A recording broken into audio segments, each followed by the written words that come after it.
গত কিছুদিন আগে আমাদের কাছে একটা কমপ্লেন আসে পঞ্চ ইউটিউব চ্যানেল এবং শাওয়ার টিভি ইউটিউব চ্যানেলের বিরুদ্ধে।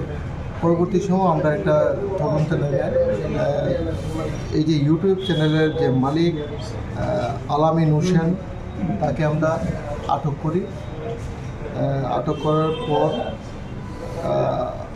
তার বিরুদ্ধে একটা আমরা স্পেসিফিক মামলা নিয়েছি, যার number 44/2025 under section 152, 299, 196, 352, 353 clause 2, 79 of BNS and 67 of IT Act।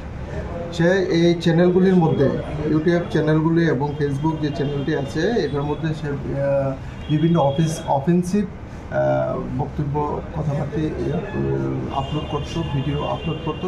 তাছাড়াও বিভিন্নভাবে যেগুলি দেশের পক্ষে ক্ষতিকারক এইরকম বক্তব্য তার এই ইউটিউব চ্যানেলে আমরা দেখতে পাই। আজকে তাকে আমরা কোর্টে প্রেরণ করছি 5 দিনের পুলিশ রিমান্ডে।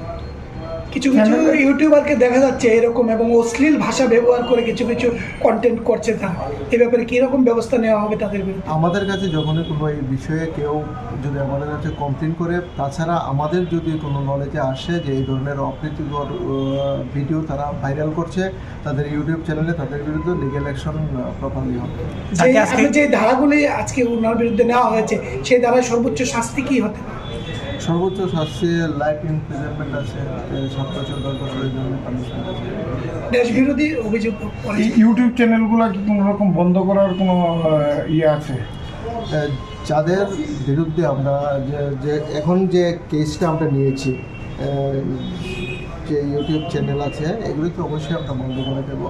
আমরা ফেসবুক অথরিটির কাছেও লিখবো এবং ইউটিউব যে চ্যানেলগুলি আছে এগুলি রিসেন্টলি বন্ধ হয়ে যাবে। আচ্ছা, যাদের আটক করেছেন তার বিরুদ্ধে কারা কারা অভিযোগ করেছিল এবং কী কী বিষয়ে অভিযোগ করেছিল? তার বিরুদ্ধে অভিযোগ করেছিল